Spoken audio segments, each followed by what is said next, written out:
ఇది ప్రజా వేదిక.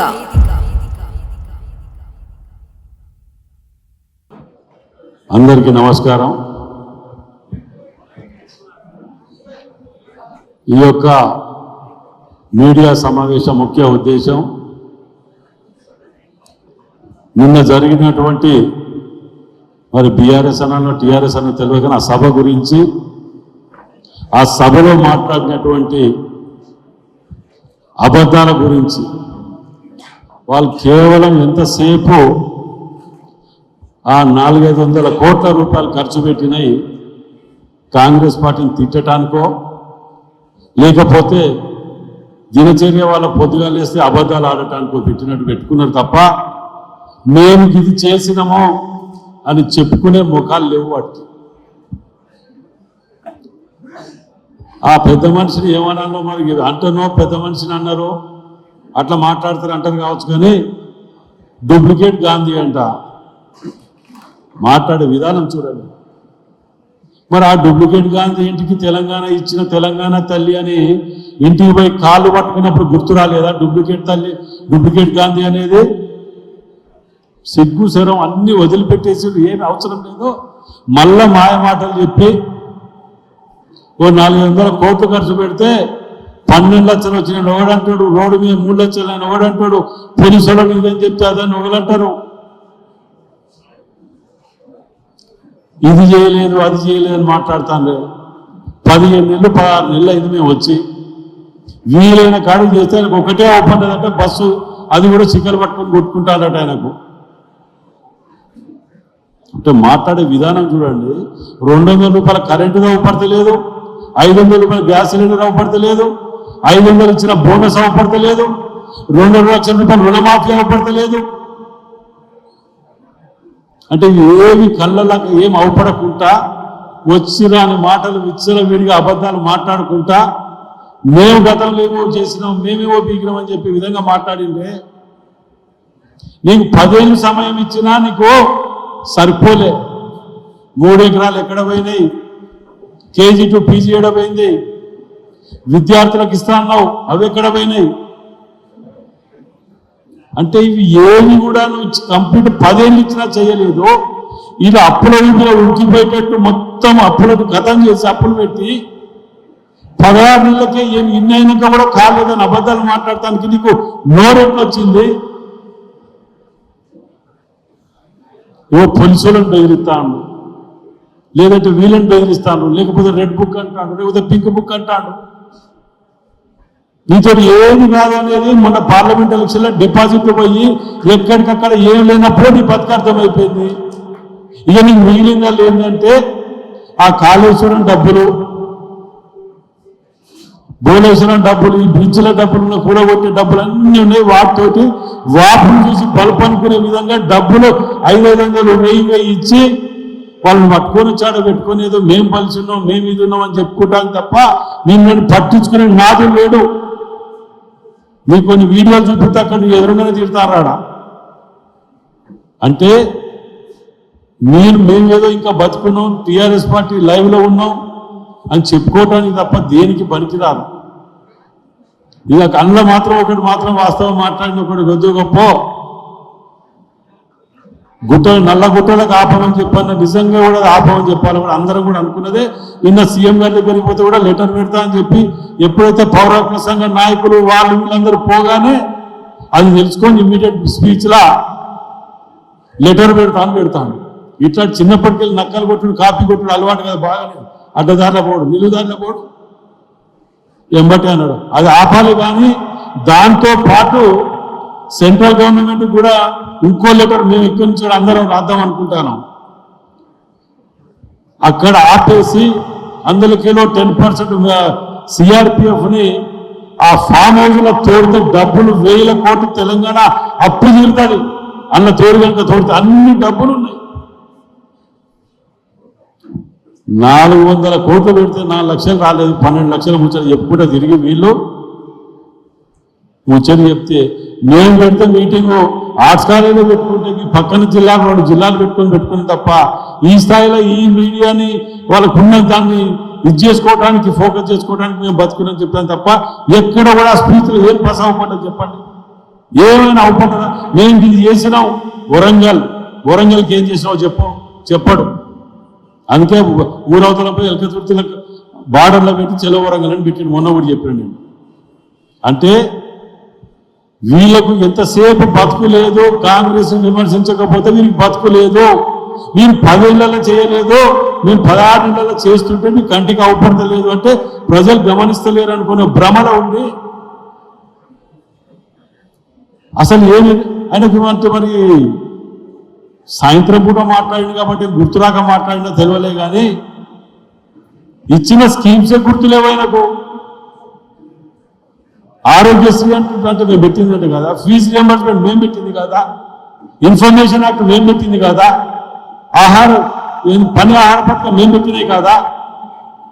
ఇన్ని మంచి మంచి పథకాలు మేము పెట్టుకుంటూ వస్తే నీ కళ్ళలకు అవపడకుండా నీ తాగి మర్చిపోతే మేము పొద్దుగాలు ఎందుకు పెడతాను? ఆ సభ పొద్దుగాల పెడితే వాస్తవాలు బయటికి వెళ్ళి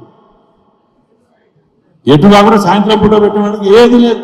అసలే వల్ల విచిత్రం ఏంటంటే అలా జయశంకర్ గారి గురించి మాట్లాడతాను. ఒక్క ఫోటో ఎక్కడ నవ్వుపడ్డా అదే జయశంకర్ గారి ఫోటో.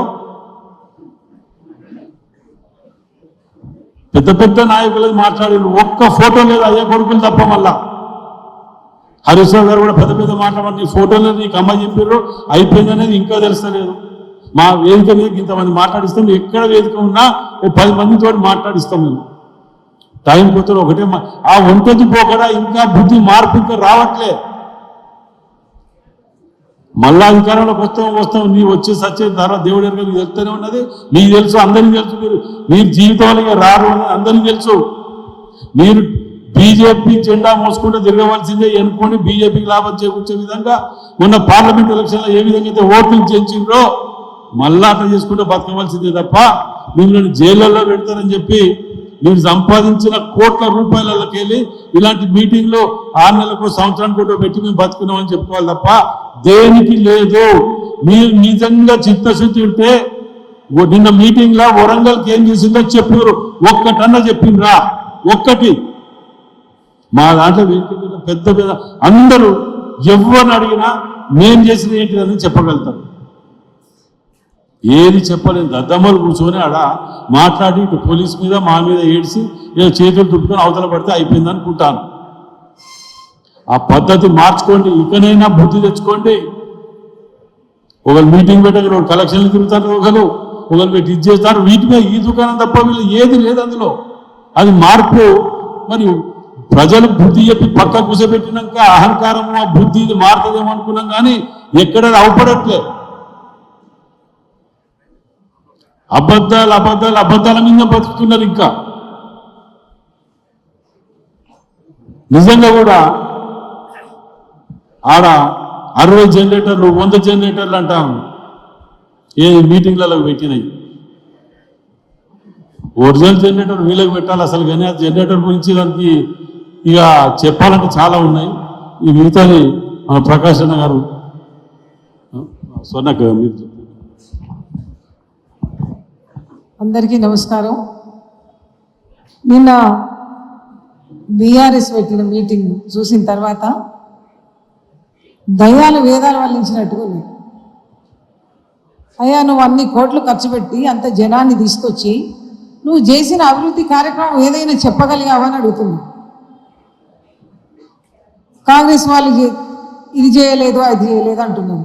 కాంగ్రెస్ వాళ్ళు మేము చేసినవన్నీ కూడా ప్రజలందరికీ తెలుసు, ప్రజలంతా కూడా చెప్తారు. మేము చెప్పాల్సిన అవసరం లేదు, అక్కడ నీకు వచ్చి ప్రజలకు తెలుసు కాబట్టి ప్రజలు చెప్తారు. మీరు వేసిన శిలాఫలకాలన్నీ కూడా మా వరంగల్లో ఏ దారిలో అయినా ఎక్కిరిస్తుంటా అంటే మీకు సిగ్గనిపించలేదా అని అడుగుతున్నాం. కాళేశ్వరం పైసలన్నీ కూడబెట్టి ఇవాళ వాటిని ఖర్చు పెట్టడానికి నువ్వు మీటింగ్ పెట్టినావు.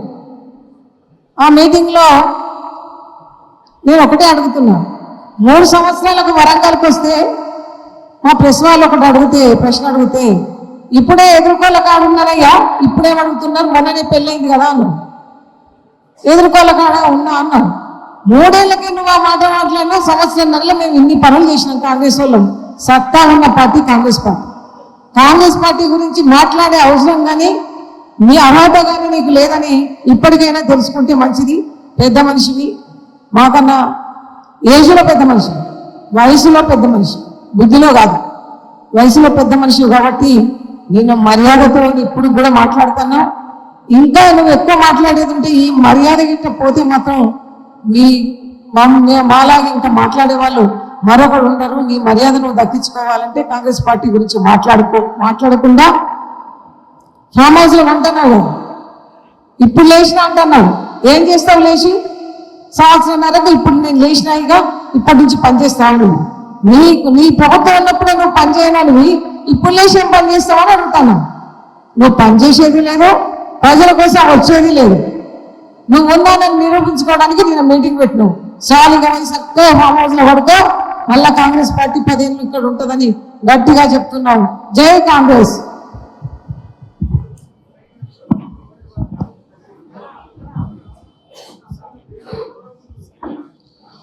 దయచేసి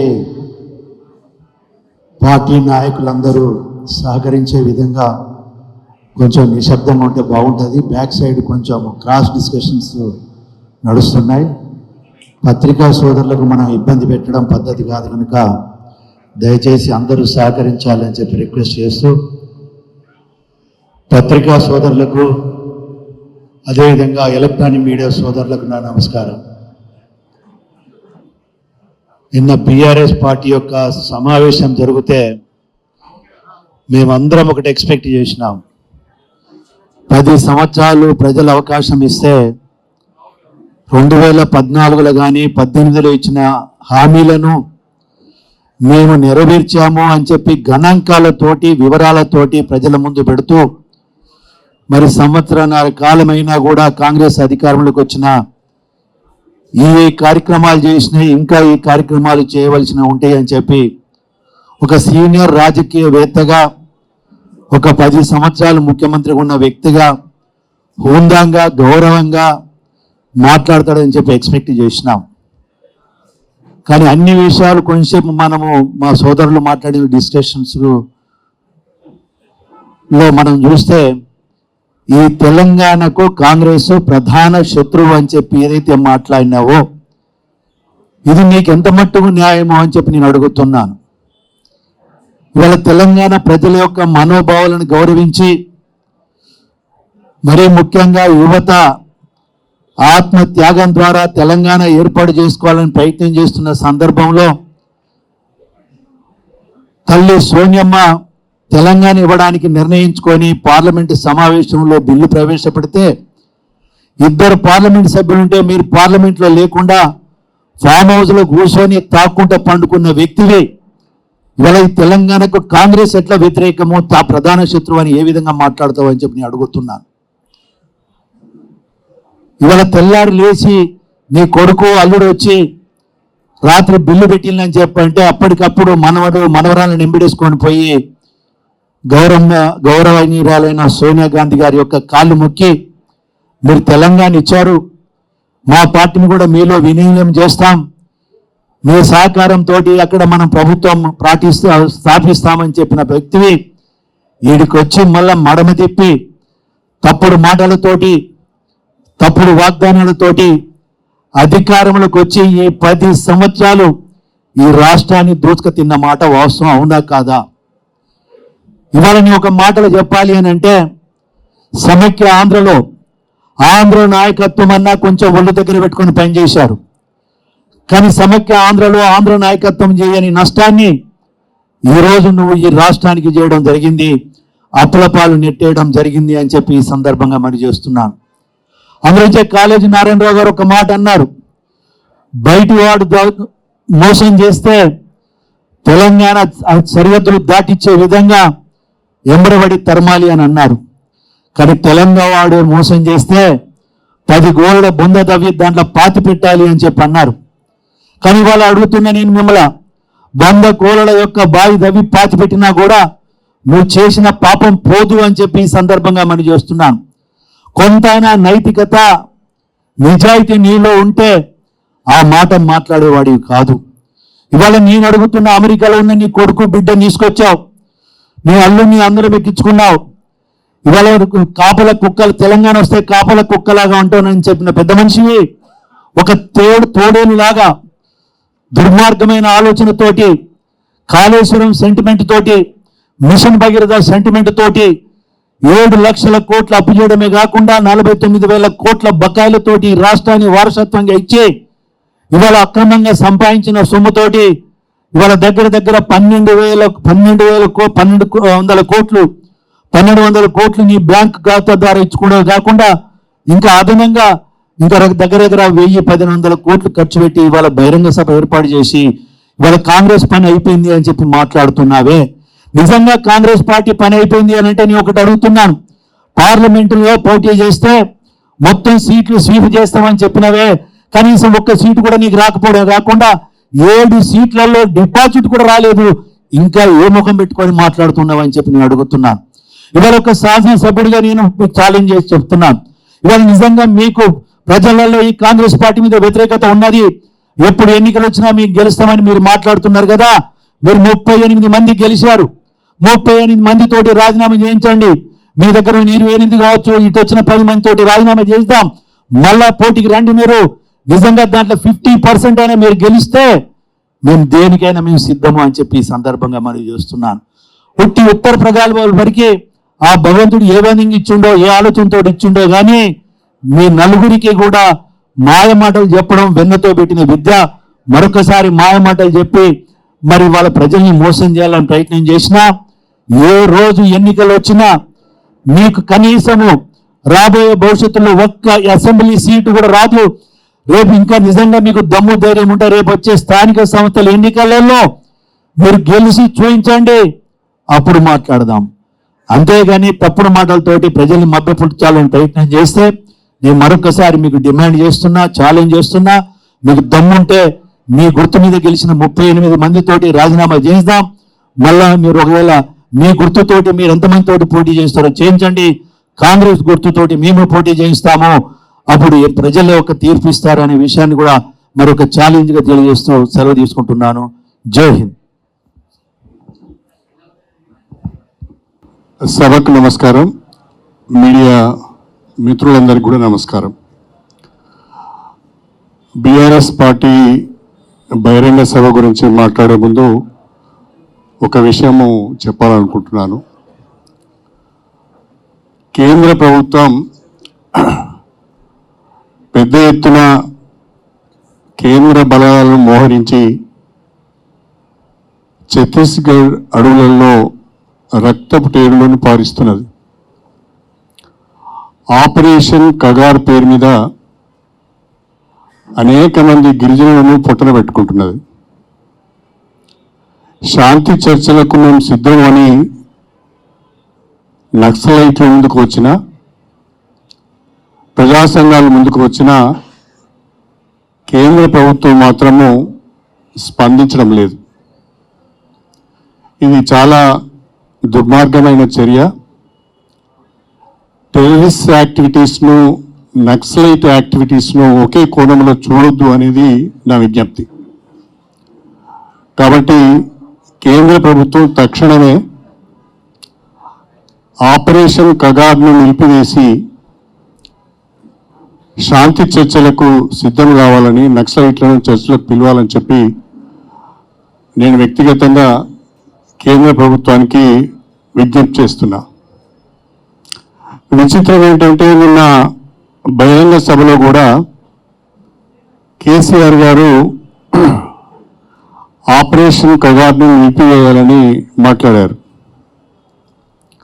కానీ కేసీఆర్ గారు మర్చిపోయారు, అధికారంలో ఉన్నప్పుడు ప్రజాస్వామ్య వ్యవస్థలన్నింటినీ భ్రష్టు పట్టించి ప్రజలు, ప్రజా సంఘాలు, రాజకీయ పార్టీలు కనీసము ప్రజల యొక్క డిమాండ్స్ను ప్రభుత్వం దృష్టి తీసుకురావడానికి వీలుగా ఏర్పాటు చేసిన ధర్నా చౌక్ని ఎత్తివేసిన విషయాన్ని మర్చిపోయారు. అంతేకాకుండా ప్రభుత్వానికి వ్యతిరేకంగా మాట్లాడిన వాళ్ళందరిపైన తప్పుడు కేసులు పెట్టి జైలుకు పంపించిన విషయాన్ని మర్చిపోయారు. చివరికి నక్సలైట్లతో చర్చలు జరపాలనే విషయాన్ని కూడా ఆయన మర్చిపోయారు ఆ రోజున. గత ప్రభుత్వంలో కూడా కొన్ని ఎన్కౌంటర్స్ చేశారు. ఇప్పుడు రాజకీయ పబ్బం గడుపుకోవడానికి మాత్రమే కగారును నిలిపివేయాలి, ఆపరేషన్ కగారు నిలిపివేయాలని మాట్లాడుతున్నారు. తన అధికారం ఉన్నప్పుడు పట్టించుకోలేదు, అధికారం లేనప్పుడు మాత్రం మాట్లాడుతున్నారు. ఇక రెండో విషయము, ఈ ప్రభుత్వం 16 మాసాలలోనే ప్రజల యొక్క మన్ననలను కోల్పోయింది.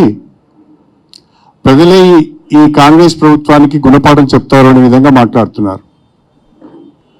కానీ కేసీఆర్ గారు గుర్తుపెట్టుకోవాలి, మీ 10 సంవత్సరాల కాలంలో మీ యొక్క సూచనల మేరకు మీకు లబ్ధి చేకూర్చడానికి మీ అవినీతి అక్రమాలకు వంతపాడిన అనేక మంది ఐపీఎస్ ఐఏఎస్ అధికారులు ఈరోజు ఎక్కడున్నారు? కొందరేమో దేశం విడిచి పారిపోయారు, కొందరేమో జైళ్ళలో మగ్గుతున్నారు, కొందరేమో కోర్టుల చుట్టూ తిరుగుతున్నారు. 2 రోజుల క్రితము హైకోర్టు ఒక డైరెక్షన్ ఇచ్చింది.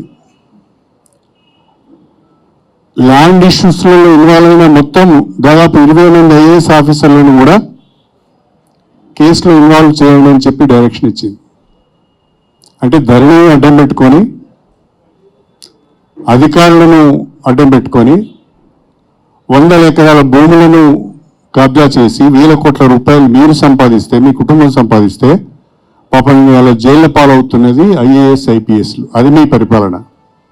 దాన్ని మీరు గొప్పగా చెప్పుకోవాలని అనుకుంటున్నారు. మూడవది, 16 మాసాలలో కాంగ్రెస్ పార్టీ అన్నింటిలో ఫెయిల్ అయిందని ఒక లిస్టు చదివారు. కరెంటు సరిగా ఇవ్వడం లేదు, మంచినీరు సరిగా సరఫరా చేయడం లేదు, రుణమాఫీ కాలేదు అని ఏదో కొన్ని చదువుతూ వీటన్నిటిలో ఫెయిల్ అయ్యారని మాట్లాడారు. కానీ మీరు 10 సంవత్సరాలలో చేయలేని అనేక అద్భుతమైన పనులు ఈ 16 మాసాల కాంగ్రెస్ ప్రభుత్వం, ముఖ్యమంత్రి రేవంత్ రెడ్డి గారు చేసి చూపించారు. కాకపోతే దాన్ని ఇంకెక్కువ ప్రజల్లోకి తీసుకెళ్ళలేకపోయినాం. 2 లక్షల రూపాయల రుణమాఫీ అయ్యింది. 25 లక్షల మంది రైతులకు 21,000 కోట్ల రూపాయల పంట రుణాలను మాఫీ చేశాం. ఇది వాస్తవం కాదా? దేశంలో ఎక్కడ లేని విధంగా 21,000 కోట్ల పంట రుణాల మాఫీ ఒక తెలంగాణలోనే జరిగింది. ఇది నిజం కాదంటారా? దేశంలో ఎక్కడ చేయని విధంగా కులగణన తెలంగాణలో జరిగింది. తెలంగాణను రోల్ మోడల్గా తీసుకోవాలని చెప్పి మా నాయకుడు రాహుల్ గాంధీ గారు చాలా స్పష్టంగా ఇతర రాష్ట్రాలకు అదే సందేశం ఇవ్వడం జరిగింది. మీ సమయంలో ఎప్పుడైనా కులగణన చేయాలని ఆలోచన చేశారా? సమగ్ర కుటుంబ సర్వే చేశారు, కానీ దానికి సంబంధించిన వివరాలను బహిర్గతం చేయలేదు. అనేక సంవత్సరాలుగా, దాదాపుగా 3 దశాబ్దాలుగా నలుగుతున్న షెడ్యూల్ కులాల వర్గీకరణ కాంగ్రెస్ ప్రభుత్వం సుప్రీంకోర్టు తీర్పుకు లోబడి ముఖ్యమంత్రి రేవంత్ రెడ్డి గారు దేశంలో ఏ రాష్ట్రం సాహసించని విధంగా వారు ఒక అడుగు ముందుకు వేసి షెడ్యూల్ కులాల వర్గీకరణకు చట్టబద్ధత కల్పించిన మాట వాస్తవం కాదా?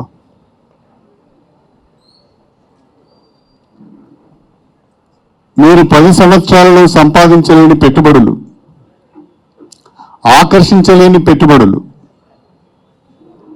ముఖ్యమంత్రి రేవంత్ రెడ్డి గారి వారి బృందం ఈ 16 మాసాల కాలంలో అనేక దేశాలలో పర్యటించి, నిన్నటికి నిన్న జపాన్లో కూడా పర్యటించి, దావోస్కు వెళ్ళి, జపాన్కు వెళ్ళి, ఇంకా అనేక దేశాలలో, కొరియా లాంటి దేశాలకు వెళ్ళి, అనేక దేశాలకు వెళ్ళి లక్షల కోట్ల రూపాయల పెట్టుబడులు తెచ్చింది వాస్తవం కాదా?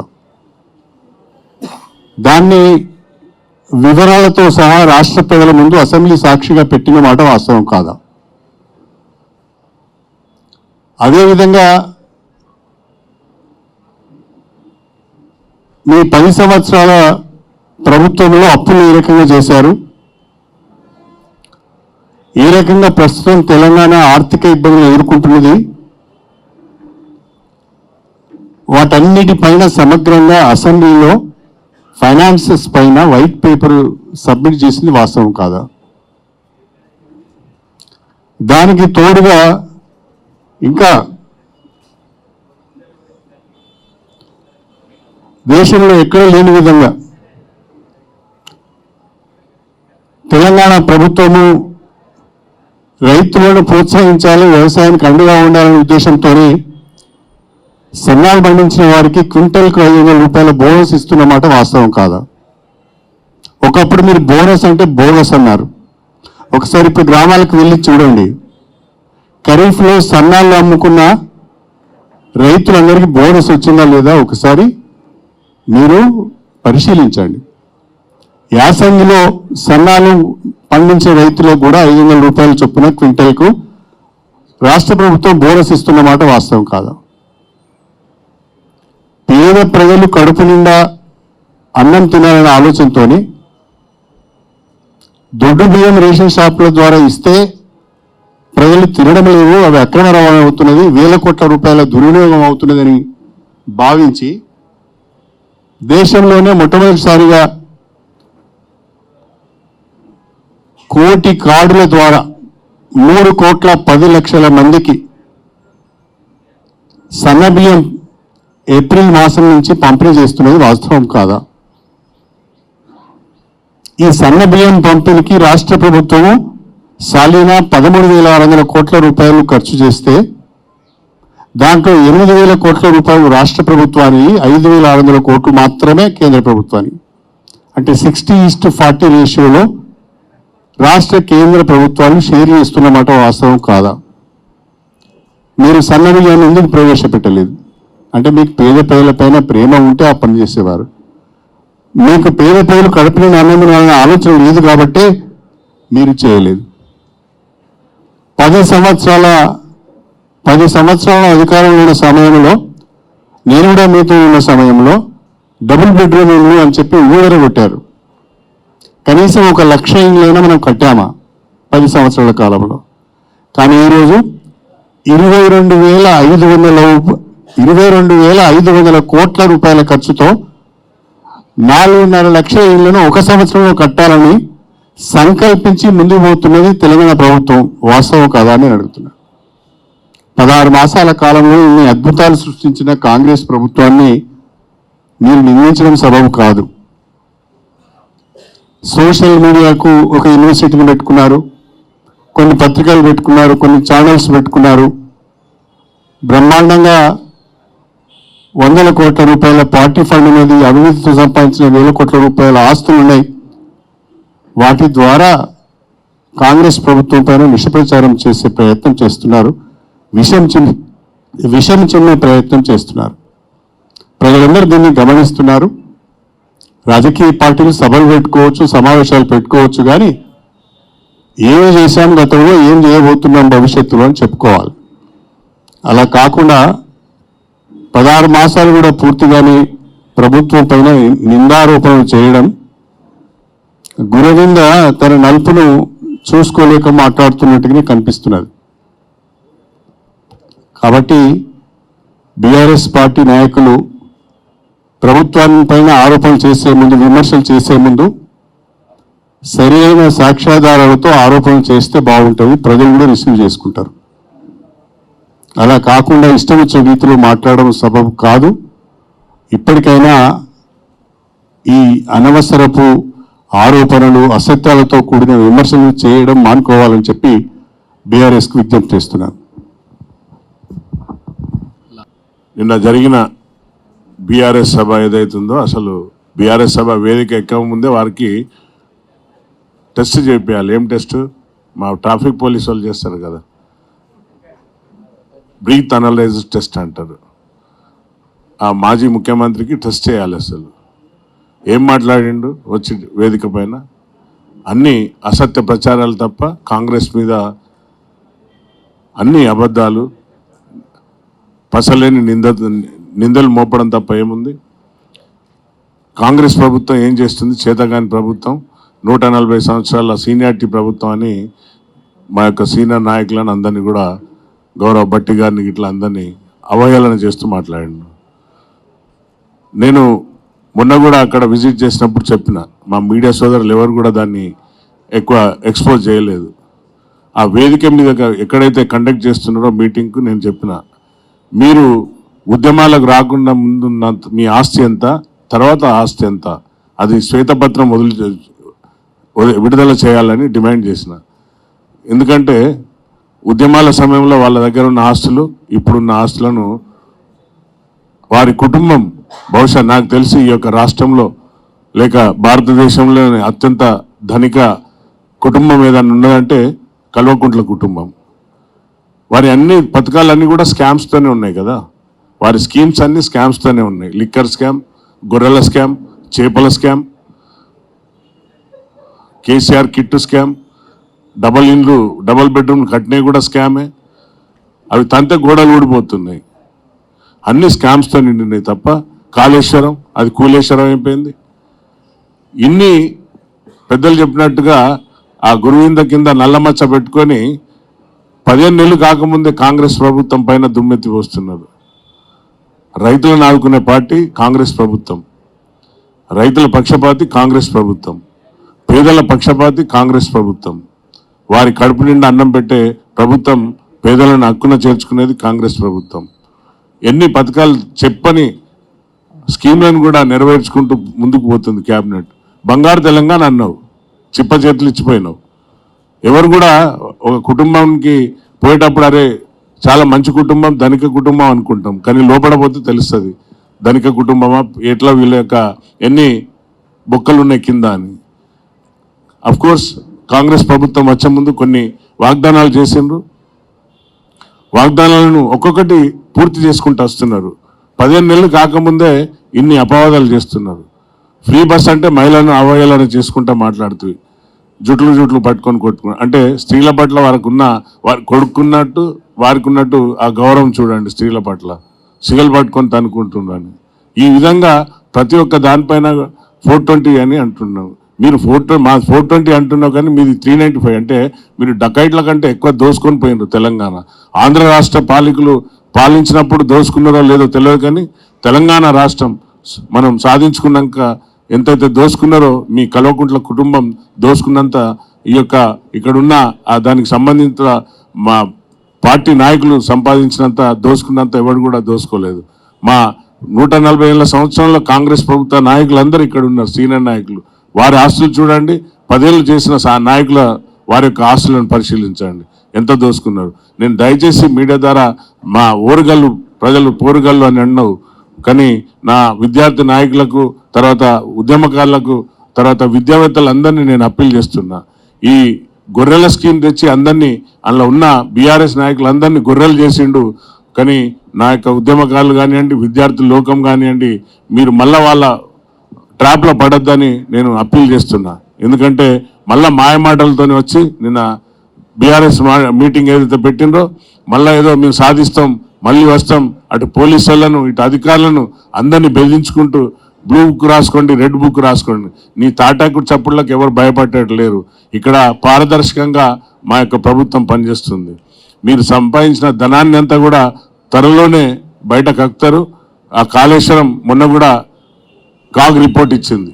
ఆ కాగ్ రిపోర్ట్లో స్పష్టంగా ఇచ్చింది, వీళ్ళు చేసిన తప్పిదాలు ఇంత అంత కాదు, దోసుకోవడం తప్ప దాన్ని అడ్డం పెట్టుకొని ఏదైతే మిషన్ భగీరథ ఇంటింటికి నీళ్ళు ఇచ్చినాం, రండి ఛాలెంజ్ చేస్తున్నాం, గ్రామాలకు రండి, ఎన్ని నీళ్లకు అందకుంటున్నాయో చూపెడతాం. మేము ఇంత చక్కటిగా కాంగ్రెస్ ప్రభుత్వం ప్రతి ఒక్కటి వాటిని పరిశీలించుకుంటూ ప్రతి ఒక్క సమస్యలను తీర్చుకుంటూ ముందుకు పోతుంది.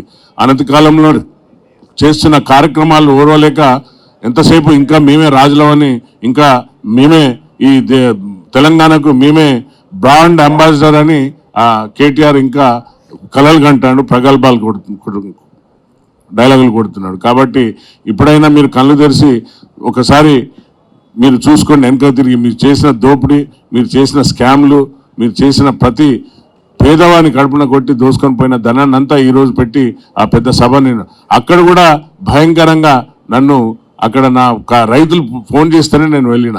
రైతులు ఏం చెప్పిండ్రంటే వాగును పూర్తి చేస్తున్నారు, సరిహద్దులు పూడుస్తున్నారంటే నేను పోతే ఆ పెద్ద వాగు ఉంటుంది మా అన్నాసాగర్కును ఎల్కతుర్తికి, ఆ వాగును పూర్తి చేసిండ్రు. అది నేను అప్పుడు చెప్తే అప్పుడు అక్కడ ఇరిగేషన్ అధికారులకు అప్పటి వరకు కూడా పాపం వాళ్ళు మేల్కోలేదు. వీళ్ళు చేసే భయంకరమైన పనులు అక్కడ రైతులను నేనేం సభకు మేమేమి ఆటంకం కలిగించలేదు. మీరు ఏదైతే సభ పెట్టుకుంటుండో పెట్టుకోండి, అన్ని విధాలా మీరు పర్మిషన్ తీసుకోండి. మురాన్ని దోసుకొచ్చిండ్రు, మురాన్ని 1000 కోట్ల రూపాయల మురం అక్కడ దొంగతనాన్ని తెచ్చి పోసినావు. తర్వాత నేను చెప్పినాకనే అందరూ అధికారులంతా మేల్కొని పెనాల్టీ వేయడం జరిగింది. కాబట్టి ఇవన్నీ కూడా అసత్య ప్రచారం చేస్తుట్లో ఏదన్నా ముందున్నదంటే వాళ్ళ సోషల్ మీడియాని అడ్డం పెట్టుకొని చేస్తున్న అసత్య ప్రచారాలు. మొన్న వాళ్ళు అంటున్నాడు అక్కడ నర్సంపేట మాజీ ఎమ్మెల్యే మేము తలుచుకుంటే ఆ ఎమ్మెల్యే తిరిగిపోకుండా బిడ్డ ఒక్కొక్కరిని అక్కడ మరి వస్తే తెలుస్తుండే, అక్కడనే ఆ వాగులే పొందబెడుతుంటివి. మరి ఒకసారి వచ్చి చూడుంటివి. మా కార్యకర్తలంతా అక్కడ కోపంగా ఉన్నారు. రైతులను ఒక దేవతల ప్రాజెక్టులన్నీ కూడిపేస్తున్నారు, కాలువలు పూర్తి చేస్తున్నారంటేనే వెళ్ళినా నేను. మేము మీ యొక్క వేదికను ఏమో ఆటంకపరచడానికో లేక ఏ విధంగా అన్ని విధాల పర్మిషన్ ఇచ్చిండ్రు మా ప్రభుత్వం.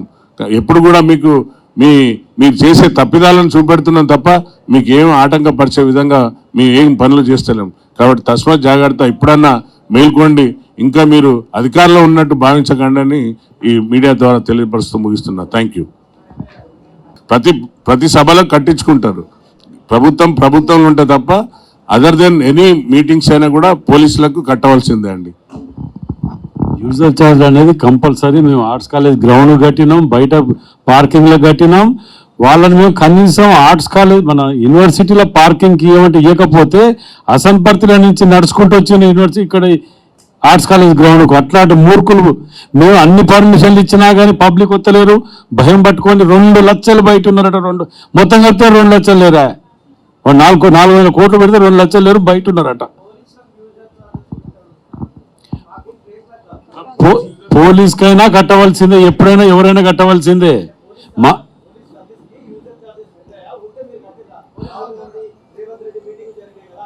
మాకు ఏవేవైతే ఉన్నాయో నామ్స్ ప్రకారం వాళ్ళ గవర్నమెంటే ఉండే, వాళ్ళ గవర్నమెంట్లో మేము కట్టినాము. ఏవేవి నామ్స్ ఉంటే అన్ని కట్టినాం. వాళ్ళ గవర్నమెంట్లో మాకు ఇచ్చిన నామ్స్ అన్ని కూడా కట్టినాం. ప్రభుత్వ పరంగా ఏమన్నా మీటింగ్స్ పెడితే వాటికి కట్టరండి. ప్రభుత్వం కాకుండా ఇంకేదన్నా వేరే కార్యక్రమాలు చేసినప్పుడు తప్పనిసరిగా యూజర్ ఛార్జెస్ కట్టాలి. వాళ్ళకు వాళ్ళు సవాల్ అంటే జనరల్గా పోలీస్ డిపార్ట్మెంట్లో కానీ రవాణా శాఖలో కానీ ఎప్పుడు పెడతారు, బార్ ఉన్నది అనుకో, బార్ అవతలకు పెడతారు టెస్ట్ చేయడానికి. అది సమావేశం అక్కడ అట్లా అందరు తాగి వస్తారేమో, యాక్సిడెంట్ అయి చచ్చిపోతారని చెప్పి మా దుకాణం పెట్టినాడు. దాన్ని కూడా తప్పు పడితే ఎట్లా? మీరు దాన్ని కొద్దిగా అర్థం చేసుకుంటలేరు. మీరు రవాణా అయినా ఏదైనా చచ్చిపోతారని భయానికి వాళ్ళు వీళ్ళు కోఆర్డినేట్ చేసుకొని పెట్టినాడా, దాన్ని తప్పు పడితే ఎట్లా? తాగి వచ్చి యాక్సిడెంట్ అయితే ఎప్పుడైనా అవుతుంది, ఎవరు బాధ్యులు? దానికి కేర్లెస్ చేసిరు, నిర్లక్ష్యం చేసిరు అంటారు మీరు. లేదు దాని గురించి ఏం లేదు. ఆయన కూడా ఆవు చచ్చిపోయినట్టు, మరి మనిషి కూడా చచ్చిపోయినట్ట. దానికి ఎవరు జిమ్మేదారు? ప్రభుత్వం మేమున్నాం, వాళ్ళు కాదు కదా. చట్టం తన పని తను చేసుకోపోతుంది.